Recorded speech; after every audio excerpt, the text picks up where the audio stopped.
নিবন্ধন বা জন্ম সনদ দিয়ে নামজারি আবেদন করার জন্য যার আপনারা জন্ম নিবন্ধনের দিয়ে নামজারি আবেদন করবেন যার নামে তার পরিবারের বা আত্মীয়র যে কারো একটি এনআইডি কার্ড দিয়ে নাগরিক প্রোফাইল খুলে ল্যান্ড জিওভি.বিডি ওয়েবসাইটে সেই প্রোফাইলে লগইন করে নেবেন, নাগরিক প্রোফাইল লগইন করে নেবেন। আমি ইতিমধ্যেই নাগরিক প্রোফাইল লগইন করে রয়েছি। ভিডিওটি শর্টকাট করার জন্য আপনাদের বিস্তারিতভাবে দেখাচ্ছি না। এখানে এই দেখতে পাচ্ছেন মিউটেশন, ভূমি অঙ্কন, ভূমি রেকর্ড ও ম্যাপ, এই মিউটেশন অপশনে একটা ক্লিক করে দিবেন।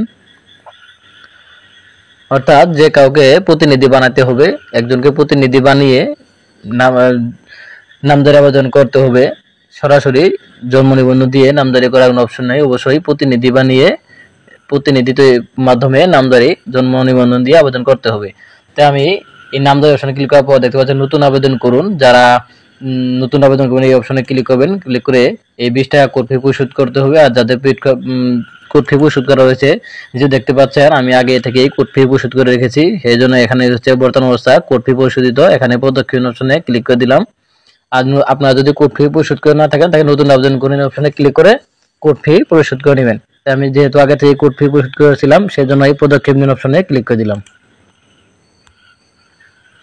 ক্লিক দেওয়ার পর এখানে সরাসরি রেকর্ডিং মালিকের খতিয়ান হতে না মিউটেশন খতিয়ান হতে, আমি যার জমিটির নাম ধরে আবেদন করতেছি সে সরাসরি রেকর্ডিং মালিকের খতিয়ান থেকে ক্রয় সূত্রে মালিক, সেজন্য সেই অপশনে ক্লিক করে দিলাম এবং এখানে ক্রয় সিলেক্ট করে দিলাম। আপনারা ক্রয় হলে করে উত্তরাধিকার বা যেটা সেই অপশন সিলেক্ট করে দিবেন।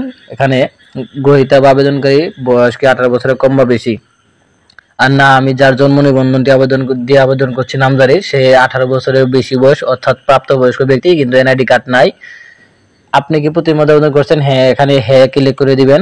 আমি যেরকম ভাবে নামজারি আবেদন করছি জন্ম নিবন্ধন দিয়ে করতেছি, আপনারা ঠিক সেই রকম ভাবে ট্রাই করবেন, তাহলে অবশ্যই জন্ম নিবন্ধন দিয়ে নামজারি আবেদন করতে পারবেন। আর কোনো সমস্যায় পড়লে আমার ভিডিওতে কমেন্ট বক্সে শেয়ার করে মতামত জানাবেন, আমি অবশ্যই সমাধান করার চেষ্টা করব।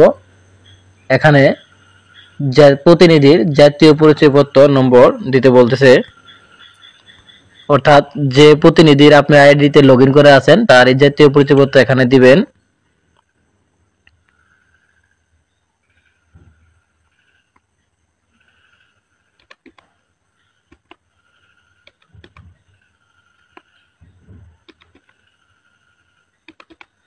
এবং জন্ম তারিখটি সঠিকভাবে দিবেন।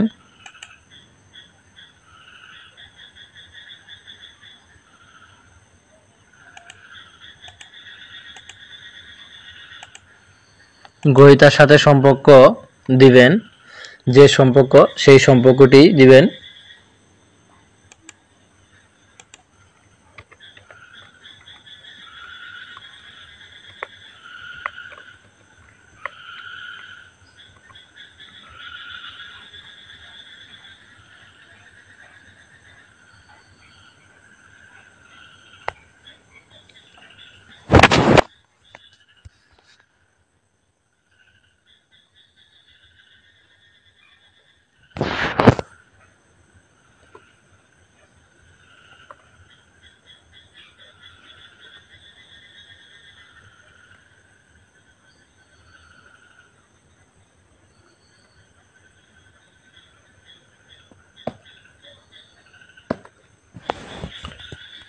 সম্পর্ক দেওয়ার পর এখানে প্রতিনিধির নাম লিখতে বলতেছে, যেরকম আছে ঠিক সেই রকম ভাবে নামটি লিখবেন।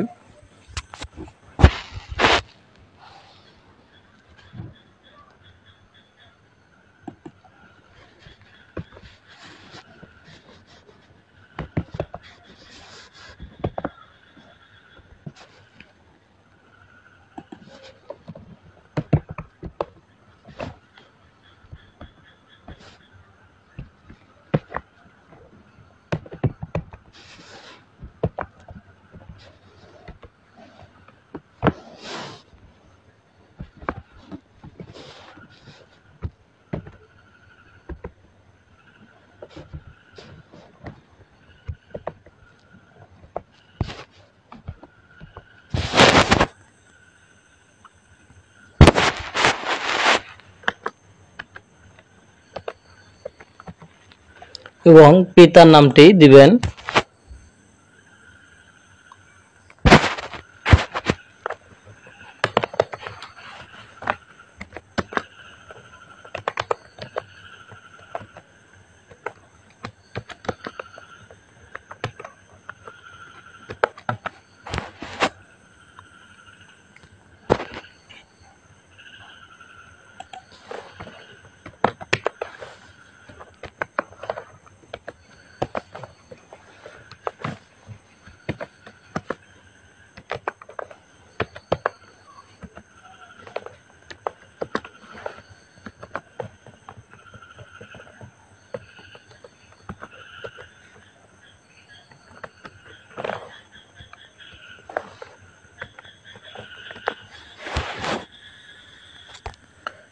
মাতা পিতার নাম দেওয়ার পর লিঙ্গ পুরুষ হলে পুরুষ, মহিলা হলে মহিলা দিবেন।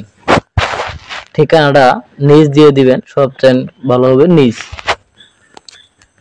দেওয়ার পর এই যাচাই করুন অপশনে একটা ক্লিক করে দিবেন এবং এই ছবি তুলুন বা ছবি সংযুক্ত করুন। আগে থেকে ছবি আপনারা মোবাইলে স্ক্রিনশট করে 300 পিক্সেলে কাজ করে রাখবেন। এখানে ছবি সংযুক্ত অপশনে ক্লিক করে ছবিটি আপলোড করে দিবেন। এখন যাচাই করুনে ক্লিক করে দিবেন। দেখুন যাচাই করা হয়েছে। এখন প্রতিনিধিত্ব করার ক্ষমতা অর্পণ একটা ডকুমেন্ট সংযুক্ত করতে বলতেছে। এখানে আপনারা চাইলে জন্ম সনদটা দিয়ে দিতে পারেন, কারণ তার জন্ম সনদ দিয়ে নামজারি আবেদন করবেন, সেই ক্ষমতা লেটার না দিলেও চলবে। এখানে জন্ম সনদ পিডিএফ আকারে আপলোড করে দিয়ে দিবেন। এখানে মোবাইল নম্বর দিতে বলতেছে।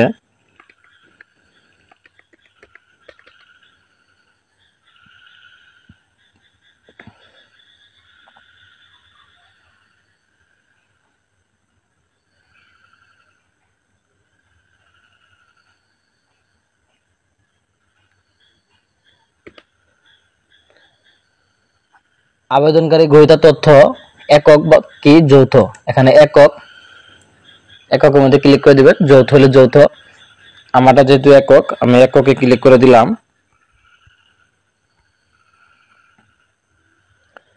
এখন এই তথ্য দিন অপশনে ক্লিক করলেই আপনাদের কিন্তু এরকম একটা পেজে নিয়ে যাবে। আবেদনকারী গ্রহীতা তথ্য প্রাপ্তবয়স্ক, প্রবাসী বা বিমুক্তদা। এখানে অবশ্যই আপনারা অপ্রাপ্তবয়স্ক দিবেন, যেহেতু প্রাপ্তবয়স্ক ব্যক্তি জন্ম নিবন্ধন দিয়ে আবেদন করার কোনো সুযোগ নাই, সেই জন্য অবশ্যই এখানে অপ্রাপ্তবয়স্ক সিলেক্ট করবেন এবং এখানে আগে ছবিটা সংযুক্ত করে দিবেন। ছবি সংযুক্ত করার পর এখানে জন্ম নিবন্ধনটা দিয়ে দিবেন।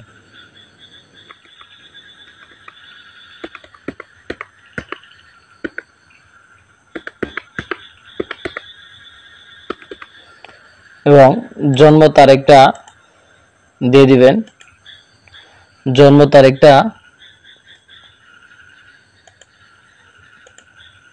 যে কোনো আইডি, প্রকৃতপক্ষে যে জন্ম তারিখ তার সাথে মিল রেখে একটু দিবেন। অবশ্যই 2008 সালের উপরে হতে হবে, কারণ নামজারিতে জন্ম তারিখ উল্লেখ থাকে না, সেই জন্য জন্ম তারিখটা ভুল হলেও কোনো সমস্যা নাই, এমনিটা দিবেন, সমস্যা নাই।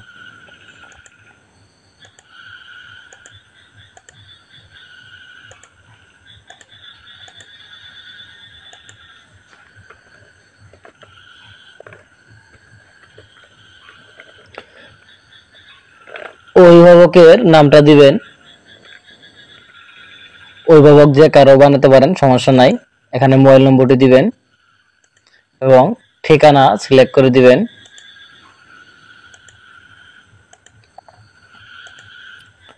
উপজেলা সিলেক্ট করে দিবেন, এখানে ঠিকানা সিলেক্ট করে দিবেন। এখানে কিন্তু সবচেয়ে গুরুত্বপূর্ণ বিষয়টি হচ্ছে আপনার জন্ম তারিখ। জন্ম তারিখ কিন্তু 2008-এর, অর্থাৎ এমন একটা জন্ম তারিখ আপনারা সিলেক্ট করে দিবেন যাতে বয়স 18 বছরের নিচে থাকে, কারণ আমরাও প্রাপ্তবয়স্ক সিলেক্ট করছি, এর একটু ব্যতিক্রম ভাবে আপনাদের শেখাচ্ছি, যাতে জন্ম নিবন্ধন দিয়ে প্রাপ্তবয়স্ক ব্যক্তিদের নামজারি আবেদনটি করতে পারেন। এখন জন্ম নিবন্ধনটি আগেই একটু আপনারা পিডিএফ আকারে সেভ করে রাখবেন কেএম স্ক্যানার দিয়ে। আমি আগে থেকে জন্ম সনদটি পিডিএফ আকারে সেভ করে রেখেছি এবং এখানে জন্ম সনদ কপিটি সংযুক্ত করে দিবেন, দিয়ে সংরক্ষণ অপশনে ক্লিক করে দিবেন। দেখুন আমার গ্রহীতা তথ্য কিন্তু সফলভাবে সংযুক্ত হয়েছে, এই যে নাম দেখাচ্ছে এবং জন্ম নিবন্ধন দেখাচ্ছে। এখন এই টিক মার্কটা তুলে দিবেন। তুলে দেওয়ার পর এবার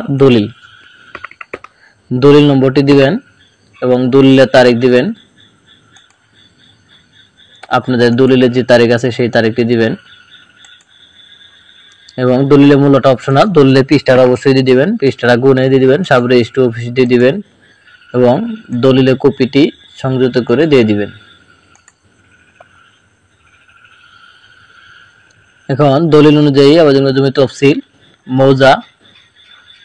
মৌজা দিয়ে দিবেন এবং জমি তথ্য যুক্ত করুন অপশনে ক্লিক করে দলিল সিলেক্ট করবেন এবং হোল্ডিং নম্বর দিয়ে দিবেন এবং জমির জরিপের নাম, আপনাদের এলাকায় যে জরিপের নাম সেই জরিপের নামটি দিবেন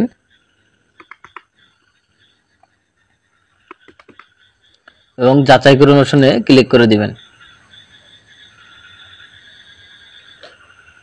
হোল্ডিং ও খতিয়ান তথ্য খুঁজে পাওয়া যায়নি। যদি আপনার ভূমি উন্নয়ন কর পরিশোধ করা না থাকে, অর্থাৎ যদি আপনি হালসন পর্যন্ত ভূমি উন্নয়ন কর না দেন এবং যদি ভূমি উন্নয়ন করে ছাড়া যদি আপনার হোল্ডিংটা এন্ট্রি করা না থাকে, তাহলে আপনার এখানে এরকম লেখা দেখাবে এবং খতিয়ান সেই ক্ষেত্রে সংযুক্ত করে দিতে হবে এবং দাগগুলো ম্যানুয়ালি পূরণ করে দিতে হবে।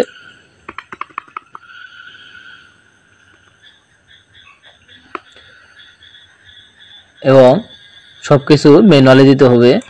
আর যদি এলিটেক্সের ভূমি উন্নয়ন করে সার্ভারে এন্ট্রি করা থাকে তাহলে অটোমেটিক কিন্তু আপনারা দাগগুলো সিলেক্ট করে দিতে পারবেন। এখানে আবেদনের বর্ণিত শ্রেণী পর্চা অনুসারে আপনারা দিয়ে দিবেন, দাগ নম্বর দিয়ে দিবেন দাগের ঘর এবং জমির পরিমাণ। প্রথমটা কিন্তু একরের ঘর, এটা কিন্তু একরের ঘর, তারপর এটা শতাংশ ঘর। আমি যার আবেদন করবো তার জমি 10 শতক। 10 শতক দেখেন আমার কিন্তু নিচে লেখা উঠেছে 10 শতক। এই যে নিচে দেখতে পাচ্ছেন লেখা উঠেছে 10 শতক। অবশ্যই জমি পরিমাণটা লেখার ক্ষেত্রে আপনারা ইংরেজি কিবোর্ড ইংরেজি করে নেবেন, নাহলে কিন্তু অনেক সময় সমস্যা হয়। নিচে সংরক্ষণ অপশনে ক্লিক করে দিবেন। এখন ডাটা তথ্য আরো যদি আপনার দাগ থাকে তাহলে আরো জমি তথ্য যুক্ত অপশনে ক্লিক করে আরো জমি তথ্য যুক্ত করতে পারবেন। যদি একাধিক দাগ থাকে বা একাধিক খতিয়ান থাকে, এখানে ডাটার সংযুক্ত করুন এই অপশনে ক্লিক করে দিবেন। ক্লিক করার পর ডাটা জীবিত থাকলে জীবিত, মৃত থাকলে মৃত বা প্রতিষ্ঠান প্রতিষ্ঠান, ডাটা জীবিত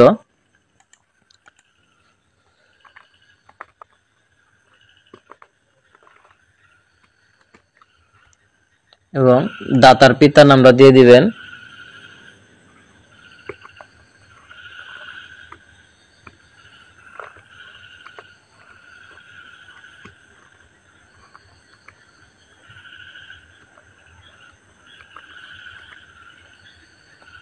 এবং মাতার নাম দিবেন। মাতার নাম না জানা থাকলে কোনো সমস্যা নাই, মাতা লিখে দিবেন শুধু। অনেক সময় পর্চাতে মাতার নাম থাকে না, তাই মাতার নাম নাই অথবা প্রযোজ্য নয় লিখে দিবেন এবং দাতার ঠিকানাটি দিয়ে দিবেন।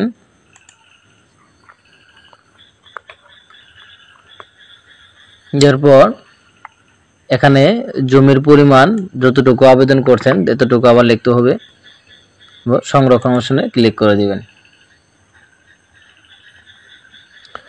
এখন অন্যান্য তথ্য ভূমি উন্নয়ন কর কলমি নকশা, ভূমি উন্নয়ন কর রসিদের জায়গাতে আপনারা ভূমি উন্নয়ন কর রসিদটা দিয়ে দিবেন।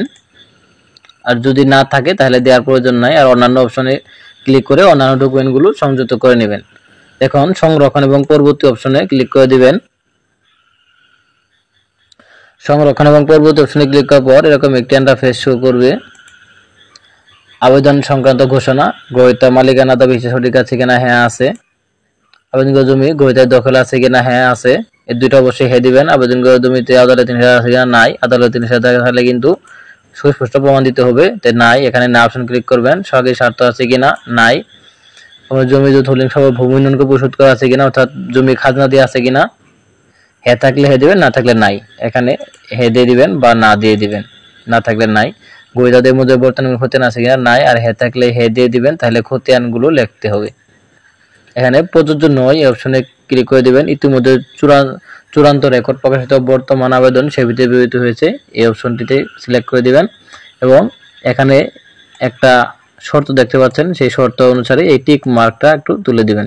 এরপর আবেদন দাখিল করুন অপশনে ক্লিক করবেন। ক্লিক করার পর এরকম একটি অপশন দেখতে পাচ্ছে, এখানে দেখতে পাচ্ছেন আবেদন ফর্ম তথ্য সঠিক আছে কিনা, পূরণকৃত ফর্মটি দেখতে ক্লিক করুন। এখানে যদি ক্লিক করেন আপনাদের আবার সেই পূর্বের পেজে ফিরে নিয়ে যাবে আবেদন যেটা আপনি ক্লিক করলেন। আর সংযুক্তি সমূহ দেখতে ক্লিক করুন। আমি যে তথ্যগুলো আপলোড দিলাম সেই তথ্যগুলো দেখতে পারবো। এখানে টিক মার্কটা দেওয়ার সাথে কিন্তু নিচের এই টিক মার্কটা দেওয়ার সাথেই কিন্তু আমার পেমেন্ট গেটওয়ে চলে আসলো। ইন্টারনেট ব্যাংকিং উপরে একটা ক্লিক করে দিবেন, অগ্রসর হন। অপশনে ক্লিক করার পর উপায়, নগদ, বিকাশ যে কোনো একটি পেমেন্ট গেটওয়ে আপনারা সিলেক্ট করে পেমেন্টটা কিন্তু করে নিতে পারবেন। এভাবেই নামজারি জন্ম সনদ দিয়ে সহজেই প্রতিনিধির মাধ্যমে নামজারি আবেদন করতে পারবেন। ভিডিওটি ভালো লাগলে অবশ্যই চ্যানেলটিকে একটি সাবস্ক্রাইব করে রাখুন। এরকম ভূমি বিষয়ে সকল প্রকার ইনফরমেটিভ ভিডিও পেতে অবশ্যই চ্যানেলটিকে একটি সাবস্ক্রাইব করে রাখুন। ভিডিওটি শর্টকাট করার জন্য আমি আপনাদের পেমেন্টটা সম্পূর্ণ দেখাচ্ছি না, ভিডিওটি অনেক লং হয়ে গেছে। ধন্যবাদ সবাই।